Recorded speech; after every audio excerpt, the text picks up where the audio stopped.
মালয়েশিয়াতে এই মুহূর্তে কিন্তু সরকার পতনের আন্দোলন চলতেছে। বাংলাদেশ থেকে যতগুলো দেশে প্রবাসী হয়ে বাংলাদেশি ভাই বোনেরা আছেন, তার মধ্যে সবচেয়ে বেশি আমার মনে হয় মালয়েশিয়াতে। অ্যান্ড মালয়েশিয়া আমাদের থেকে অনেক অনেক অনেক বেশি উন্নত, তার দিক থেকে আমরা কিছুই না। সুতরাং তারা তাদের নিরাপত্তা, তারা তাদের সার্বভৌমত্ব কীভাবে টিকায় রাখবে এটা তাদের ব্যাপার। কিন্তু বাংলাদেশি প্রবাসী যারা মালয়েশিয়াতে আছেন, এই যে আন্দোলন চলতেছে, এই আন্দোলনে কোনো ধরনের অংশগ্রহণ আপনারা কইরেন না। করলে কিন্তু বিপদ।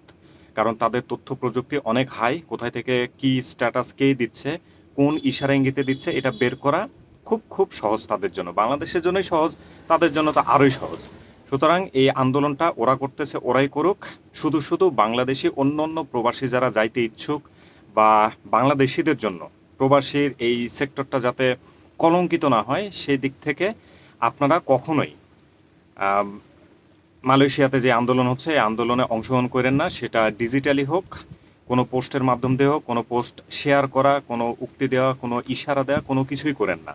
করলে কিন্তু আল্টিমেটলি আপনার বিপদ, এবং আপনার পাশাপাশি এমন কোনো একটা আইন করে বসবে মালয়েশিয়া সরকার, তাহলে কিন্তু বিপদে পড়তে হবে সারা দেশের যত প্রবাসী অন্য অন্য দেশেও যারা আছে। কারণ এমনিতেই বাংলাদেশিদের ইমেজ কিন্তু খুব একটা ভালো না। কোনো দেশই এখন বাংলাদেশিদের ওইভাবে ভিসা দিতে চাচ্ছে না। মানে খুবই খুবই প্রবলেম। সো আর এই জিনিসটাকে কলঙ্কিত করেন না।